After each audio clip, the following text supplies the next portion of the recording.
Hai, welcome my YouTube channel The Production. Okey, hari ni kita nak buat konten episod terakhir dan cuti sebelum Hari Raya Aidilfitri tahun 2025. Dan ucapkan selamat Hari Raya Aidilfitri dan salam sama tahun 2025 dan 1446 Hijrah Syawal Mulia.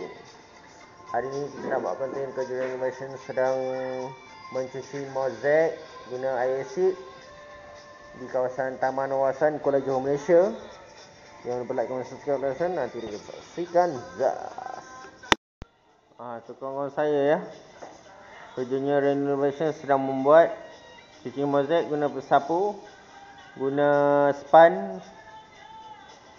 Okey, boleh ambil berlakon tak sebagai supervisor silat. Episode ni usulanya jangan lupa like, komen, subscribe di production. Okey, ni kawan-kawan saya ya. Kerja sedang membuat cuci mozaik dan hari terakhir kerja sebelum cuti raya tahun 2025, cuti Syawal 2025. Boleh ambil berlakon tak sebagai supervisor silat. Episode 1 usulanya jangan lupa like, komen, subscribe di production. Okey, ni tim-tim kami, tim-tim Hadi Production. Jangan lupa like, komen, subscribe di production. Okey, ni kawan-kawan saya ya. Boleh ambil berlakon tak sebagai supervisor silat dan berlakon tak sebagai Laksmana. Kerja cuci mozaik. Jangan lupa like, komen, subscribe di production. Okey, ni kawan-kawan saya ya. Kerja sedang membuat cuci mozaik guna air asid.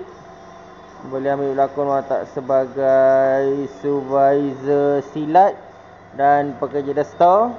Episode 1 usulanya jangan lupa like, komen, subscribe di production. Itulah video konten-konten kami, video dari YouTube channel The Production. Jangan lupa like, komen, subscribe di production. Nanti video yang seterusnya lepas hari ini video akan nanti.